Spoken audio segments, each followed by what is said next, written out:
Hello friends, तो हम अपने शिक्षण वीडियो से संबंधित वीडियो सीरीज को आगे बढ़ाते हैं। आज मैं आपके लिए लेकर आई हूँ पार्ट 5। इससे पहले हम शिक्षण वीडियो से संबंधित 4 भाग कर चुके हैं, जिनके अंतर्गत हमने जो प्राचीन शिक्षा से संबंधित जो प्राचीन शिक्षण विधियाँ थी उनका अध्ययन किया था और जो नवीन शिक्षण विधियाँ उनको कंप्लीट कर लिया। तो आज इस वीडियो में हम नवीन उपागम विधियों को कंप्लीट करेंगे। कौन सी विधियों को? नवीन उपागम विधियों को, जिसके अंतर्गत हमारी सबसे पहली विधि होगी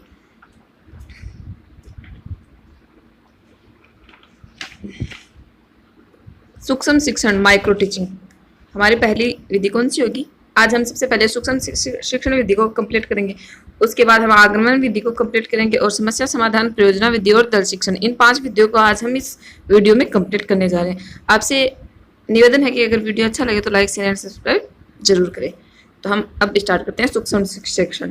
जैसे कि नाम से स्टार्ट आपको सबको पता भी होगा, क्योंकि टीचर बनने के लिए आवश्यक है कि सब पहले आप बीएड या फिर बीएसटीसी, जो भी ये दो डिग्रियां हैं, ये करनी आवश्यक होती हैं। आजकल इन्हें बीएलएड में चेंज कर दिया गया है। बीएड जब भी हम स्टार्ट करते हैं तो हमें माइक्रो टीचिंग सिखाई जाती है। जिन्होंने बीएड खरीदी है, यानी जो प्राइवेट करके है, वैसे तो रेगुलर ही होती है, लेकिन बहुत से बच्चे ऐसे होते हैं जो रेगुलर कॉलेज में न जाकर डिग्री खरीद लेते हैं बस, तो उनको तो ये पता नहीं होगा। लेकिन जिन्होंने रेगुलर कॉलेज जाकर प्रॉपर तरीके से डिग्री प्राप्त की है तो उन्हें पता है कि वहाँ पर माइक्रो टीचिंग कराई जाती थी। और माइक्रो टीचिंग को ही हिंदी में क्या कह देते हैं? सूक्ष्म शिक्षण। तो हम देखेंगे कि इसका विकास किसने किया और ये किस प्रकार से कंप्लीट होती है। तो हमारी पहले शिक्षण विधि है सूक्ष्म शिक्षण। सूक्ष्म शिक्षण विधि, तो सूक्ष्म शिक्षण विधि का जो बनाने का उद्देश्य ये था, जो एलन ने इसे 1961 में प्रतिपादित किया था। तो इसके पीछे जो निहित उद्देश्य ये था कि जो छात्र, अध्यापक या फिर जो शिक्षक टीचिंग कार्य करवा रहा है, उसे उसके शिक्षण के प्रति एक फीडबैक दिया जाए। जो कि इसमें ये बताया गया था सूक्ष्म शिक्षण में कि जब छात्र अध्यापक टीचिंग कार्य करवा रहा है तो उसके साथ ही उसकी रिकॉर्डिंग की जाए, जिससे कि उसके जो शिक्षण के प्रति उसे प्रतिपुष्टि मिलती रहे कि वह अच्छा पढ़ा रहा है, फिर किस प्रकार का पढ़ा रहा है, उसमें कौन कौन सी कमियां हैं और वह कौन कौन सी कमियों को सुधार सकता है, और अवांछित सुधार वह अपने शिक्षण में कौन सा कर सकता है। आपको पता है, टीचिंग करवाना या फिर पढ़ाना एक बहुत ही जटिल प्रक्रिया है। जब आप शिक्षक बनोगे या फिर आपने माइक्रो टीचिंग की होगी तो आपको स्टार्टिंग में देखा कि वो बहुत सी आपके सामने प्रॉब्लम आती है। और टीचिंग एक बहुत ही हार्ड और एक जटिल प्रक्रिया है। एक टीचर को, एक व्यक्ति को शिक्षक बनने के लिए उसमें बहुत से कौशलात्मक गुण होने बहुत आवश्यक है। जैसे कि उसका संप्रेषण कौशल अच्छा होना चाहिए, बच्चों को अच्छी प्रकार से संप्रेषण कौशल यानी अच्छी प्रकार से अपनी बातों को रख पाता हुआ है और बच्चों के जो बातें हैं वह अच्छी प्रकार से वह समझ पाता हूँ। तो एक शिक्षक का संप्रेषण कौशल अच्छा होना चाहिए। बालकों के शिक्षा, मनोविज्ञान की उसे समझ होनी चाहिए। अभिवृत्ति व विकास के सिद्धांतों से पता होना चाहिए। विषय के प्रति वह एक अच्छा विशेषज्ञ होना चाहिए। फिर अच्छा जानकारी उसे अपने विषय के प्रति हो। तो ऐसे बहुत सारे कौशल होते हैं जो एक शिक्षक में होना बहुत ही आवश्यक है। और इन सब कौशलों में हर कोई शिक्षक परिपूर्ण नहीं होता, मतलब कोई ना कोई कौशल की उसमें कमी होती है। तो सूक्ष्म शिक्षण किस लिए करवाया जाता है? क्योंकि वह अपने जिस भी कौशल की उसमें कमी है तो वह उसके वांछित सुधार कर सके। तो इसमें क्या किया जाता है? रिकॉर्डिंग के माध्यम से जो शिक्षक होता है उसको ये बताया जाता है कि आपकी ये कमियां हैं और आप में इन कमियों को इस प्रकार से आप सुधार सकते हो।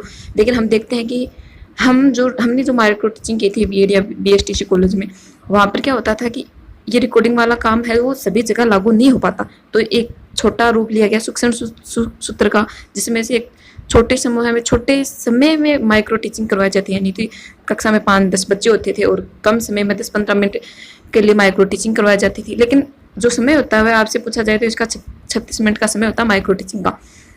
तो 10-15 मिनट जब छात्र अध्यापक टीचिंग कार्य करवा देता था तो उसके बाद उसे फीडबैक दिया जाता था, जो पीछे हमारे जो विशेषज्ञ बैठे रहते थे उस विषय के, तो या फिर बच्चों के द्वारा भी जो बच्चे सुन रहे थे हम, तो उनके द्वारा भी टीचर को क्या दिया जाता था? छात्र अध्यापक को फीडबैक दिया जाता था, जिससे वह अपने कौशलों में सुधार कर सके। और एलन ने इसे अवरोही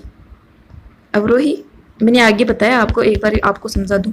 अवरोही प्रक्रिया बताया एलन ने सूक्ष्म शिक्षण को। कौन सी प्रक्रिया बताया? अवरोही प्रक्रिया। अवरोही यानी घटता हुआ क्रम। इसके अंतर्गत क्या होता है कि सब मान लो कोई भी छात्र अध्यापक सबसे पहले टीचिंग करवाने के लिए जाता है तो उसमें बहुत सारी कमी होती हैं।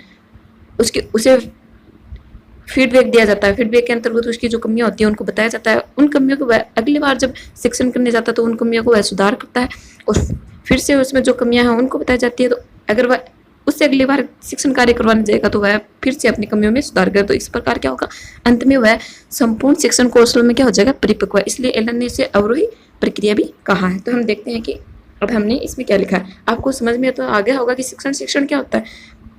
जो छात्र अध्यापक होता है उसको कौशलात्मक रूप से, यानी जो भी शिक्षण के जो कौशल होते हैं उनको सुदृढ़ बनाने का कार्य करता है। शिक्षण कौशल एक बहुत ही अच्छी विधि है। ठीक है, तो इसका प्रतिपादक एलन ने 1961 में किया था। इसकी परिभाषा है शिक्षण अभ्यास की व्यवस्था। इसमें क्या होता है कि नियंत्रित वातावरण होता है, नियंत्रित, आपको निश्चित समय दिया जाएगा, उसके अंतर्गत आपको क्या करवाया जाएगा, शिक्षण कार्य करवाया जाएगा। ठीक है, तो इसकी परिभाषा है शिक्षण अभ्यास की व्यवस्था जिससे किसी निश्चित शिक्षण व्यवहार पर ध्यान केंद्रित करने के साथ साथ नियंत्रित परिस्थितियों में शिक्षण का अभ्यास कराना संभव हो। तो इसमें क्या होता है, कोई एक निश्चित आपको टॉपिक दिया जाएगा और नियंत्रित परिस्थितियों, यानी नियंत्रित परिस्थितियों, समय नियंत्रित होगा, कक्ष नियंत्रित होगा और अपना जो टॉपिक होगा वह भी क्या होगा, नियंत्रित होगा। तो इसका अध्ययन हमें इसमें करवाना होगा। आगे हम देखते हैं, यह शिक्षकों को कौशलात्मक रूप से सुदृढ़ करने वाली प्रणाली। कौशलात्मक रूप से यानी उसमें जो शिक्षण टीचिंग के लिए जो कौशल उसमें होने चाहिए। बहुत मैंने आपको बताया कि शिक्षण एक बहुत ही जटिल प्रक्रिया होती है, इनमें बहुत से कौशलों का अध्यापक को ज्ञान होना आवश्यक है। तो माइक्रो टीचिंग के माध्यम से वह अपने सारे कौशलों को डेवलप कर सकता है। तो आपसे पूछा जाए कि जो माइक्रो टीचिंग है वह कौन से कौशलों को, वह कौशलात्मक रूप से व्यक्तियों क्या जो टीचर होता है उसको सुदृढ़ बनाती है। आगे हमारा है जिसमें शिक्षक को उसके द्वारा करवाए गए शिक्षण की रिकॉर्डिंग दिखाकर प्रतिपुष्टि दी जाती है, जिससे वह अपने शिक्षण कौशल में वांछित सुधार कर सके। वांछित सुधार नहीं, जो उसे सुधार करने की आवश्यकता है वह उसे कर सकते हैं। एलन ने सूक्ष्म शिक्षण को अवरोही प्रक्रिया बताया। अवरोही प्रक्रिया यानी घटता हुआ क्रम किस प्रकार से बताया, जैसे जैसे वह माइक्रो टीचिंग लगातार बार बार करवाएगा तो उसकी जो कमियां होंगी वह दूर हो जाएंगी। तो आगे हम देखते हैं सूक्ष्म शिक्षण के उद्देश्य। सूक्ष्म शिक्षण का पहला उद्देश्य शिक्षार्थी में नए कौशलों का विकास होता है। जो कौशल उसमें डेवलप नहीं है तो उस जो नए कौशल उसे विकास करने हैं उसमें, तो उनका क्या होता है, विकास होता है। एक टीचर प्रशिक्षु यानी जो टीचर बनने जा रहा है, एक टीचर प्रशिक्षु को शिक्षण में विश्वास करने योग्य बनाता है। आपने देखा होगा जब आप फर्स्ट बार माइक्रो टीचिंग कराने के लिए बोर्ड के पास गए थे तो आपको बहुत सी घबराहट हुई थी, यानी कि आपको पता भी नहीं था कि हमें किस प्रकार से पढ़ाना। तो जो माइक्रो टीचिंग के फिर हम लगातार जब बच्चों को फेस करते हैं तो हमें पता चलता है कि हमें इस प्रकार से बच्चों को पढ़ाना है और बच्चों की बातें इस प्रकार से हमें समझते हैं। तो ये सब किसके माध्यम से हुआ, आज हम बहुत अच्छी तरीके से बच्चों को पढ़ा सकते हैं। तो ये हमारे कौशलों का विकास हुआ है, सब कुछ हमारे जो शिक्षण विधियाँ हैं, शिक्षण जो माइक्रो टीचिंग हमें कॉलेज में करवाई गई थी उसी के बदौलत हम ये सब कर रहे हैं। तो इसका सेकंड पॉइंट हो गया कि यह विश्वास करने योग्य बनाता है। अगला पॉइंट है एक टीचर प्रशिक्षु कई शिक्षण कौशलों में योग्य बनाता है। ये मैंने आपको बता दिया कि इसमें कई कौशलों का विकास होता है, जो उसमें होते नहीं उनका भी विकास होगा। टीचर प्रशिक्षु को सीखने एवं नए शिक्षण कौशलों को नियंत्रित करता है। अगली हमारे परिस्थितियों में आत्मसात करने के योग्य बनाता है। तो ये क्या हो गई, सूक्ष्म शिक्षण के उद्देश्य होंगे। अगला हमारे इसमें कुछ सोपान होते हैं। आपको पता चल गया होगा कि सबसे पहले योजना बनाई जाती है, उसके बाद वह शिक्षण करवाने के लिए सबसे पहले वह जो भी अपनी जैसे मान लो प्रस्तावना तैयार करता है। ठीक है, प्रस्तावना तैयार करने के बाद वह उसने पहले अपनी पाठ्य योजना तैयार की, प्रस्तावना तैयार की और उसके बाद वह बच्चों को शिक्षण करवाने के लिए जा रहा है, आगे बोर्ड पे जा रहा है। उसके बाद उसे फीडबैक दिया जाता है। फीडबैक देने के बाद वह पुनः जो अपनी प्रस्तावना या फिर पुनः जो उसने योजना बनाई थी वह एक बार फिर से बनाता है और फिर से बनाने के बाद वह पुनः कहाँ पर जाएगा, शिक्षण करवाने के लिए जाएगा और पुनः उसे प्रतिपुष्टि दिया जाएगा। तो यह क्या है, शिक्षण के एक चक्कर के रूप में यह प्रक्रिया चलती है जिसमें बार बार योजना बनाई जाती है और बार बार अभ्यास कार्य करवाया जाता है। तो इसमें कितने सोपान होते हैं, इसमें 6 सोपान है। सबसे पहले योजना बनाई जाती है, फिर वह शिक्षण कार्य योजना बनाएगा, फिर वह शिक्षण कार्य करवाने जाएगा। आपको बहुत अच्छी तरीके से बताया, अगर आपने माइक्रो टीचिंग की है, आप सबसे पहले प्रस्तावना तैयार करते हो और फिर उसे बच्चों को पढ़ाने के लिए जाते हो। फिर आपको पीछे से जो मैम होते हैं, फिर जो आपके जो समक्ष बच्चे हैं उनके द्वारा आपको फीडबैक दिया जाता है कि आप कैसे अच्छा पढ़ा रहे हैं या फिर आप में कौन कौन से सुधार करने। तो है प्रतिपुष्टि आपको दी जाती है। फिर आप पुनः योजना बनाते हैं, उसके बाद आप पुनः प्रस्तुतिकरण करते हो और उसके बाद आपको पुनः प्रतिपुष्टि मिलती है। तो आप देख सकते हैं इसमें पूरा ये 6 मिनट का कार्य होता है, ये भी 6 मिनट का, ये भी तो 6 छः छः दूनी 12 छः 24 छः 36 36। तो ये जो टोटल प्रक्रिया होगी वह कितने मिनट की होगी? 36 मिनट की होगी। तो आगे हम देखते हैं निर्धारित समय। एनसीईआरटी द्वारा आप ये बहुत बार पूछा जाता है कि जो माइक्रो टीचिंग होती है उसमें निर्धारित समय कितना होता है। तो एनसीईआरटी द्वारा निर्धारित समय कितना है? 36 मिनट है। तो अब तक हमने जो हमारी सूक्ष्म शिक्षण विधि थी उसको हमने कंप्लीट कर दिया। उसके अंतर्गत हमने बहुत सी चीज़ों को देखा है कि सूक्ष्म शिक्षण के उद्देश्य क्या है, इसको किसने प्रतिपादित किया था और इसको किस प्रकार से प्रयोग में लाया जाता है। ठीक है, तो सूक्ष्म शिक्षण एक बहुत ही अच्छी विधि है जिसके माध्यम से टीचर के जो कौशलात्मक रूप से है सुदृढ़ बनता है। तो अगली हमारी विधि है आगमन उपागम विधि। आगमन उपागम विधि के बारे में मैं यहाँ पर आपको संक्षिप्त रूप से बताऊंगी क्योंकि जो हमारी व्याकरण विधियाँ होंगी वहाँ पर इसका प्रयोग ज़्यादा है, तो जो कंप्लीट रूप से हम इसको वहाँ पर समझेंगे। ठीक है, तो आगमन विधि में क्या होता है? आगमन आपको पता होगा, आगमन और निगमन 2 विधियाँ होती हैं। अब इनमें सबसे बड़ा कन्फ्यूजन ये होता है और ये पूछा भी यही जाता है कि इनके जो शिक्षण सूत्र रहते हैं उनके बारे में पूछा जाता है। तो मैं आपको बहुत ही आसान ट्रिक से आपको ये बताऊंगी कि आप उन शिक्षण सूत्रों को कैसे याद रखें। आप इतना तो याद रख लेते हो कि नए से तो क्या हो गया, नियम हो गए। ये दोनों एक दूसरे क्या होती हैं? उल्टी होती है। अगर इसमें पहले नियम बताया जाता है और उसके बाद में उदाहरण बताया जाता है तो आगमन में क्या होगा, पहले उदाहरण बता दिया जाएगा और उसके बाद में क्या बताएगा, नियम बताया जाएगा। तो आपको पता है ये तो आगमन है और ये निगमन है। ठीक है, तो ये दोनों क्या है, एक दूसरे की उल्टी है।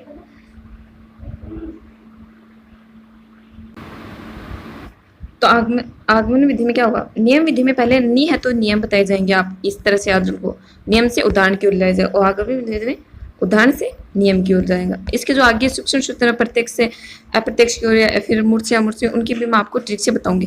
तो पहले हम देख लेते हैं आगमन विधि में सबसे पहले क्या जाएगा, उदाहरण बताया जाएगा। उदाहरण के बाद उदाहरण से बहुत सारे उदाहरणों को मिलाकर किसका निर्माण किया जाएगा, नियम का निर्माण किया जाएगा। एक नियम बनाए, उदाहरण से मिलकर एक नियम का निर्माण किया जाएगा। और आपको पता है, चलो वो आगे देखते हैं। तो हम देखते हैं यहाँ पे क्या है, आगमन विधि कक्षा शिक्षण की एक महत्वपूर्ण विधि है। इस विधि में विषय वस्तु के प्रस्तुतिकरण के दौरान सबसे पहले उदाहरण दिए जाते हैं, तत्पश्चात सामान्य सिद्धांत का प्रस्तुतिकरण किया जाता है। तो हमने आपको बता दिया कि पहले उदाहरण दिया जाता है, उस प्रकार सिद्धांत का प्रस्तुतिकरण किया जाता है। तो आगे हम देखते हैं जो आगमन विधि है उसके शिक्षण सूत्र कौन कौन से हैं। तो मैंने आपको पहला बताया कि नियम से उदाहरण से नियम की ओर इसका पहला शिक्षण सूत्र है। उसके बाद में स्थूल से सूक्ष्म की ओर और विशिष्ट से सामान्य की ओर, अज्ञात से अज्ञात की ओर और मूर्त से अमूर्त की ओर और प्रत्यक्ष से प्रमाण की ओर। तो अब हम चलो ये तो याद हो गया मेरे उदाहरण से नियम की ओर, लेकिन अब हम नीचे वाले किस तरह से याद करें। तो आपको पता है, देखो सूक्ष्म स्थूल क्या होता है, यानी बहुत सारे, स्थूल यानी बड़ा और सूक्ष्म यानी क्या होता है, छोटा। तो आपको आप स्वयं दिमाग लगाएं या फिर अपनी जो मानसिक स्थिति, अपनी जो मानसिक जो भी मतलब अपने दिमाग लगाकर आप ऐसे सोचें। उदाहरण क्या है, बहुत ज्यादा उदाहरण है। तो उदाहरणों की संख्या क्या होती है हमेशा, नियम तो एक छोटा सा होता है, एक ही नियम होता है और उसके उदाहरण कितने सारे हो जाते हैं, बहुत सारे हो जाते हैं। तो आप इस प्रकार समझते हैं, नियम क्या है, सूक्ष्म है, सूक्ष्म यानी छोटा है। तो नियम हमेशा क्या होंगे, सूक्ष्म होंगे और उदाहरण होंगे वह क्या होंगे, स्थूल यानी बड़े होंगे। तो आपको ये दूसरा समझ में आ गया, नियम हमेशा क्या होता है, छोटा होता है और सूक्ष्म होता है। ठीक है, तो आपको जहां पर भी ये लगे कि मेरे को इतना तो याद है कि उदाहरण से नियम की ओर होता है, लेकिन नियम क्या होता है, सूक्ष्म होते हैं। फिर अगर आपको इसमें कंफ्यूजन होता है, आप ऐसे समझ लेना कि नियम हमेशा क्या होता है, सूक्ष्म होगा, क्योंकि नियम एक ही होता है और उदाहरण बहुत सारे होते हैं। तो उदाहरण हमेशा क्या होंगे, स्थूल होंगे। तो अगला हमारा है विशिष्ट से सामान्य। प्रत्येक उदाहरण होता है वह अपने आप में विशिष्ट होता है। नियम होता है, नियम सभी जो उदाहरण होते हैं उनके लिए क्या होता है, समान रूप से होता है, लेकिन प्रत्येक जो उदाहरण होगा वह अपने आप में क्या होगा, विशिष्ट होगा। तो हमारा अगला क्या है, ज्ञात से अज्ञात की ओर। ज्ञात से अज्ञात की ओर किस प्रकार से, एग्जाम्पल तो बहुत सारे होते हैं, बहुत सारे एग्जाम्पल हमारे सामने पड़े होते हैं, लेकिन हमें उन सबको मिला के क्या करना होता है, एक अज्ञात नियम बनाना होता है। जो कि उदाहरण ज्ञात है किस प्रकार से, जैसे कि आप देख सकते हो, आपको संधि है, आपके पास संधि है, तो आप संधि के आपके पास प्रत्येक संधि के बहुत सारे उदाहरण होते हैं और वो ज्ञात होते हैं। पहले से शब्द होते हैं वो ज्ञात होते हैं, हम उन पर ध्यान ही नहीं देते और वो ज्ञात होते हैं। जैसे अधिवक्ता, अब आपको पता है अधिवक्ता तो पहले से ज्ञात, अब अधिवक्ता हो गया या फिर कोई और यण संधि संबंधी आप बहुत सारे उदाहरण लेके दे सकते हो। वो पहले से होते ज्ञात होते हैं, हमें पता होता है कि ये ज्ञात है, लेकिन उन सब उदाहरणों को मिलाकर हमें क्या बनाना होता है, अज्ञात सूत्र बनाना होता है, जो कि अनुसंधि से संबंधित होता है। तो आप हमेशा याद रखें कि उदाहरण होता है स्थूल होता है, नहीं बड़ा होता है, अपने आप में हर उदाहरण विशिष्ट होता है और वह ज्ञात होता है। उदाहरण हमेशा ज्ञात होता है और नियम हमेशा क्या होते हैं, अज्ञात होते हैं, सामान्य होते हैं और सूक्ष्म होते हैं। तो इसके आगे है मूर्त। मूर्त यानी ज्ञात होते हैं, ज्ञात होते हैं यानी हमारे मूर्त रूप में हमारे सामने होते हैं उदाहरण, ठीक है। और अमूर्त अमूर्त यानी वो अज्ञात होते हैं, जो हमारे सामने नहीं होते हैं, उन्हें हमें खोज के निकालना होता है, ठीक है। प्रत्यक्ष रूप से उदाहरण होते हैं वो हमारे सामने प्रत्यक्ष रूप से होते हैं और नियम होते हैं वो प्रमाण के रूप में होते हैं। तो आई होप आपको समझ में आए। किसी भी विधि में आप ऐसे सोचिए कि मेरे को उदाहरण से नियम तो याद हो गया, लेकिन आगे अगर आपको ये स्थूल से सूक्ष्म की ओर और ये सब याद ना हो, तो एक सिंपल सी लॉजिक अपने दिमाग में बना के रखिए कि उदाहरण हमेशा होते हैं वो स्थूल होते हैं, विशिष्ट होते हैं, ज्ञात होते हैं, मूर्त होते हैं और प्रत्यक्ष होते हैं। अब से ये नियम आपको ऐसे दिया जाए कि मान लो निगमन विधि है, निगमन विधि में आपको ये नियम ऐसे हो कि नियम से उदाहरण की ओर, ठीक है। तो आपको पता है नियम हमेशा क्या होंगे, सूक्ष्म होंगे। तो ये नियम इस तरह से ये उल्टा हो जाएगा। और आगे और जितनी भी जैसे कि विश्लेषण विधि है, इन सब में क्या होता है कि कुछ ना कुछ ट्रिक ऐसे लगा के आप इसको याद रख सकते हो। विश्लेषण विधि है, अगर मैं आपको विधि बनाऊंगी तो उनके बारे में भी आपको जानकारी दूंगी। तो आपको आई होप आपको आगमन विधि समझ में आए। अगर वीडियो अच्छा लगे तो लाइक शेयर एंड सब्सक्राइब जरूर करें, ठीक है। अगर आगे हम देखते हैं प्रयोजना विधि यानी प्रोजेक्ट मेथड। हम 12वीं क्लास में थे या फिर 10th क्लास में थे, जो बायोलॉजी में होते हैं या फिर और भी सब्जेक्टों में प्रोजेक्ट कार्य हमसे करवाया जाता है। प्रोजेक्ट कार्य के अंतर्गत हमसे क्या करवाया जाता है, कोई भी हमें एक प्रयोग दे दिया जाता है या फिर बच्चा अपनी इच्छा से कोई प्रोजेक्ट कार्य चुन लेता है, तो उसे वह अपने मन या फिर सामाजिक वातावरण में उसे पूरा सामाजिक परिस्थितियों में उसे पूरा करता है। जैसे कि आर्ट वाला बच्चा है तो वह आर्ट में भी प्रोजेक्ट कार्य कर सकता है एक सामाजिक वातावरण में। और जो साइंस वाला बच्चा है वह भी क्या करता है, प्रोजेक्ट कार्य करता है। एक समूह में वह एक प्रोजेक्ट कार्य करता है, समूह में सामाजिक रूप से वह एक प्रोजेक्ट कार्य करता है। तो ये क्या प्रोजेक्ट विधि है, इसमें बच्चे को एक प्रयोग दे दिया जाता है और वह उस पर क्या करता है। इसमें आप एक चीज़ याद रखिए, प्रयोजना विधि और अपनी एक दूसरी विधि कौन सी है, प्रयोजना विधि और समस्या समाधान विधि। इन दोनों में क्या अंतर होता है। प्रयोजना विधि में क्या होता है कि आपको एक प्रयोग दे दिया जाता है, आपको बस उसे करना होता है कि उसे अपने जीवन में आत्मसात करना होता है कि ये प्रयोग किस प्रकार से हुआ है। आपने उस प्रयोग को पहले पढ़ा है, आपको प्रयोजना विधि में ऐसे मतलब आप उस प्रयोग को करके देखोगे, क्रियात्मक रूप से करके देखोगे। लेकिन समस्या समाधान विधि में क्या होता है, यह विधि प्रयोजना विधि की तरह ही होती है, एक सामाजिक वातावरण में की जाती है, लेकिन इस विधि में आपको एक समस्या दी जाती है, आपको एक सिद्धांत का निर्माण किया जाता है। तो प्रयोजना विधि में आप क्रियात्मक समाधान ढूंढते हो और जो समस्या समाधान विधि है उसमें आप सिद्धांतिक समाधान ढूंढते हो, ठीक है। तो ये आप याद रखना। आई होप आपको समझ में आए। तो सबसे पहले हम देखते हैं कि प्रयोजना विधि का मूल धारा किसके द्वारा दी गई। जो विचार है सर्वप्रथम जो दिया गया था वह जॉन डीवी के द्वारा दिया गया था। और जॉन डीवी के हिस्से से कौन थे, किलपेट्री, इन्होंने इसे प्रतिपादित किया। सबसे पहले आपको पूछा जाए कि सबसे पहले जो प्रयोजना विधि है उसका विचार किसके द्वारा दिया गया, तो जॉन डीवी के द्वारा। और अगर आपसे ये पूछा जाए कि प्रयोजना विधि किसके द्वारा प्रतिपादित की गई, तो किलपेट्रिक के द्वारा। और किलपेट्रिक ने अपनी एक परिभाषा भी बताई है प्रयोजना विधि की, कि प्रयोजना वह उद्देश्य पूर्ण क्रिया है। अब इसे पूर्ण भी लिख सकते हैं या फिर प्रयोजना वह उद्देश्य क्रिया है जिसमें मन लगाकर सामाजिक परिस्थितियों में प्रयोग किया जाता है। प्रयोजना एक वह क्रिया है जिसे क्या किया जाता है, मन लगाकर, बच्चा मन लगाकर अपनी जो मन लगाकर सामाजिक वातावरण में उसे पूरा करता है। यह क्या बनाती है, यह बच्चे को भय मुक्त बनाती है, क्योंकि वह अपनी इच्छा से कार्य करता है, मन लगाकर कार्य करता है, तो वह बच्चे को भय मुक्त, स्वतंत्र एवं सुगमता से कार्य करने के योग्य बनाती है, सुगमता से कार्य करने के लिए प्रेरित करती है। तो आगे हम देखते हैं, आगे इसके महत्वपूर्ण गुण, इनके बारे में एग्जाम में सबसे अधिक पूछा जाता है। आपसे पूछा जाएगा कि कौन सी विधि सहकारिता आधारित विधि है, कौन सी विधि समवाय के सिद्धांत पर आधारित है, कौन सी विधि ऐसी जिसमें सामाजिक गुणों का विकास होता है। और सबसे इम्पोर्टेंट लास्ट की लाइन, गांधी जी ने अपने बेसिक शिक्षा मॉडल पर किस विधि पे सबसे ज़्यादा जोर दिया। तो आपको ध्यान रहे कि प्रयोजना विधि में पर गांधी जी ने जो अपना बेसिक शिक्षा, ये भी एक क्वेश्चन है कि बेसिक शिक्षा मॉडल किसके द्वारा दिया गया, गांधी जी के द्वारा। और गांधी जी ने बेसिक शिक्षा मॉडल पर सर्वाधिक बल कौन सी विधि पे दिया, प्रयोजना विधि पे। तो हम देखते हैं कि यह सहकारिता आधारित क्रियात्मक विधि है।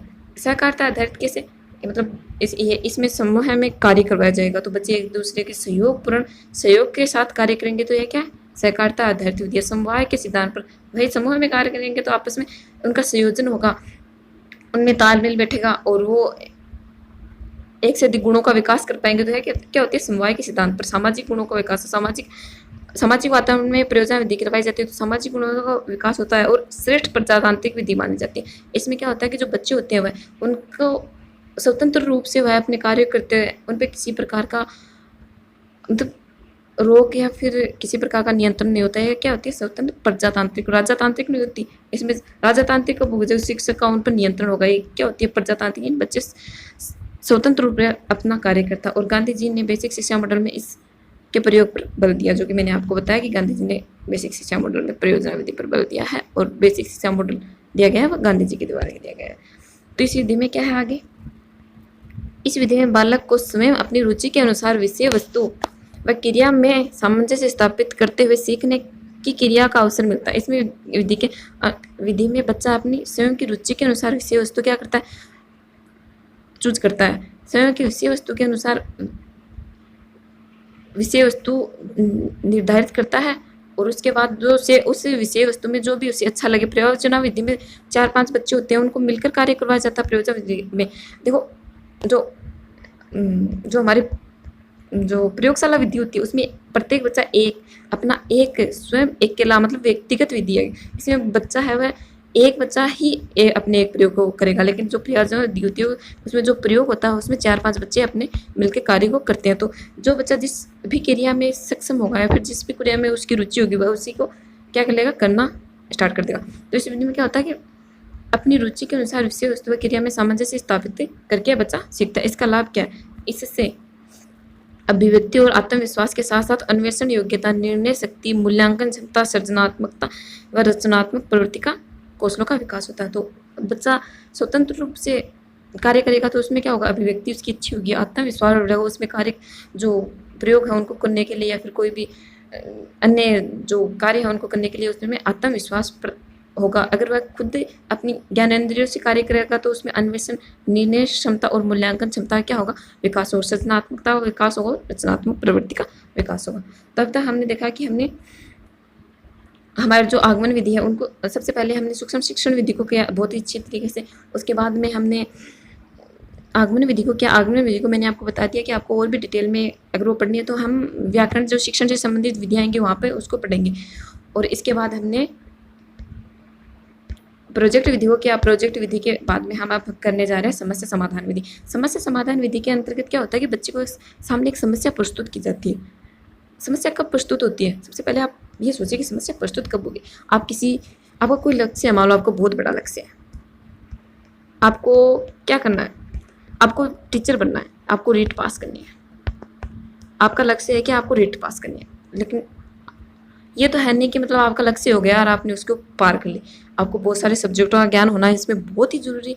तो आपके सामने समस्या आ गई, जैसे कि मेरे को संस्कृत का ज्ञान नहीं है, तो आप संस्कृत के बारे में क्या करो, आपके सामने समस्या आई, मेरे को संस्कृत का ज्ञान है नहीं और मैं इसको कहाँ से पढूं, तो आप या तो कोई कोचिंग लेंगे या फिर कोई बुक उठाएंगे या फिर किसी भी यूट्यूब चैनल से या फिर कहीं से भी आप संस्कृत से संबंधित जो आपको सर्वश्रेष्ठ लगेगा उसका आप अध्ययन करेंगे। तो आपके सामने समस्या कब उत्पन्न हुई, जब आपका एक लक्ष्य निर्धारित किया, आपने एक लक्ष्य निर्धारित किया तभी तो आपके सामने समस्या प्रकट हुई।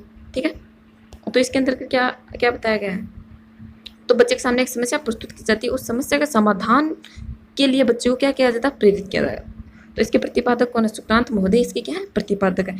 वुडवर्थ ने इसकी एक परिभाषा बताई है जो कि क्या है, समस्या समाधान उस समय प्रकट होता है जब उद्देश्य की प्राप्ति में किसी प्रकार की बाधा पड़ती है। आपको मैंने बताया कि जो हमारा लक्ष्य है या फिर जो हमने उद्देश्य निर्धारित किया है उसमें किसी भी प्रकार की बाधा हो, जैसे बाधा क्या है, मुझे सेंस करनी आ रही, तो आप इस समस्या का समाधान ढूंढते हो।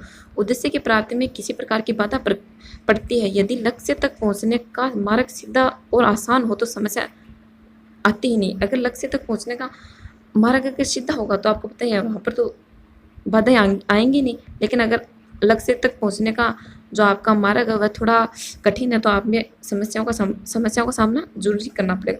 और ये जो समस्या समाधान विधि है छोटे बच्चों के लिए उपयुक्त नहीं है, क्योंकि छोटे बच्चों में इतना मानसिक स्तर उनका डेवलप नहीं होता कि वह अपनी समस्याओं का समाधान कर सकते हो। यह उच्च कक्षा में उपयोगी है।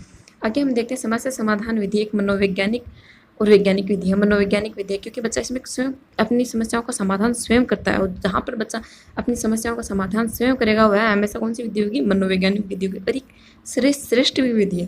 तो आगे हम देखते हैं, समस्या विद्यार्थी के पाठ्य पुस्तक से संबंधित होती है। जो हमारे, अगर हम टीचिंग कर रहे हैं तो हमारी जो समस्या होगी वह हमारी पाठ्य पुस्तक से संबंधित। अगर हम कोई और भी कार्य कर रहे हैं, मतलब आपका कोई और लक्ष्य है, तो आपको उस लक्ष्य से संबंधित आप ही क्या होगी, समस्या होगी। लेकिन हम अभी टीचिंग से संबंधित कार्य कर रहे हैं, या फिर विद्यार्थी पढ़ाई से संबंधित कार्य कर रहा है, तो उसके जो समस्या होगी वो पाठ्य पुस्तक से संबंधित होती है। इसमें छात्र को करके आपको पूछा जाए कि कौन सी विधि ऐसी है जिसमें करके सीखने के अवसर,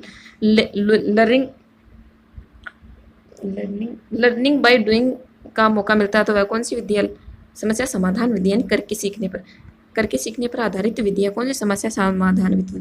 तो इसमें लिखा गया, इसमें छात्र को करके सीखने के अवसर उपलब्ध होते हैं। ठीक है, तो ये इसका बहुत ही महत्वपूर्ण गुण है कि कौन सी विधि अच्छी होती है जिसमें छात्र को करके सीखने का अवसर प्राप्त होता है। ठीक है, अब एक विधि और अन्य विधि भी होती है, एक प्रदर्शन विधि होती है। प्रदर्शन विधि में छात्र को करके सीखने का गुण विकसित नहीं हुआ, उसमें पहले छात्र को देखना, सुनना और समझना पड़ता है, उसमें वो करके नहीं देखता। आप उसके सामने बच्चे को जो उसकी जो चित्र होता है उसको पहले दर्शा दिया जाता है, फिर उसके बारे में समझता है, और फिर पहले चित्र दर्शाया जाएगा, फिर उसे उसके बारे में बताया जाएगा, और फिर वो उसके प्रति समझ विकसित करेगा। तो वह उसमें करके नहीं सीखता है, करके सिर्फ एक ही विधि में सीखता है। कौन सी विधि में, समस्या समाधान विधि में वह करके सीखता है आपको। ठीक है, लर्निंग बाई डूइंग। तो इस आगे है, इस विधि में विद्यार्थी के सामने एक समस्या रखी जाती है, विद्यार्थी उसका हल ढूंढने का प्रयास करता है। तो ये मैंने आपको बता दिया कि इसमें विद्यार्थी में एक समस्या रखी जाती है, उसका वह हल ढूंढता है। आपको याद रहे सबसे इम्पोर्टेंट बात कि इसमें छात्र को करके सीखने के अवसर उपलब्ध होते हैं। आगे हम इसके लाभ देखते हैं। बालक अपनी संज्ञानात्मक शक्तियाँ, चिंतन, कल्पना, प्रत्यक्षीकरण, यह बालक की संज्ञानात्मक शक्तियाँ, यहाँ पे कोष्टक है जो कि गलती से लगानी। बालक की संज्ञानात्मक शक्तियाँ कौन सी, चिंतन, कल्पना और प्रत्यक्षीकरण का विकास होता है, क्योंकि वह अगर स्वयं अपनी मानसिक क्रियाओं का प्रयोग कर अपनी समस्याओं के समाधान तक पहुंचेगा तो उसमें चिंतन का विकास होगा। कल्पनाएं भी, वह बहुत सारी कल्पनाओं का निर्माण करेगा कि मैं किस प्रकार से अपनी समस्याओं के समाधान तक पहुंच सकता हूँ। जैसे कि आपको संस्कृत नहीं आती तो आप सबसे पहले सोचोगे कि मैं कोई कोचिंग ले लूँ, या फिर सोचोगे कि नहीं मैं कोई बुक लेके आ जाता हूँ। बहुत सारी आप ऐसे कल्पनाओं का निर्माण करोगे, और एक चिंतन स्तर का भी चिंतन तो आप करोगी, क्योंकि चिंतन स्टार्ट कहाँ से होता है, अगर आपके सामने समस्या हो तो चिंतन अपने आप ही स्टार्ट हो जाता है। ठीक है, तो कल्पना का, प्रत्यक्षीकरण का विकास। बालक अपनी संज्ञानात्मक शक्तियों, चिंतन, कल्पना आदि के सहयोग से मिलकर समस्या समाधान तक पहुंचता है। इन सबके सहयोग से वह समस्या समाधान तक पहुंचता है।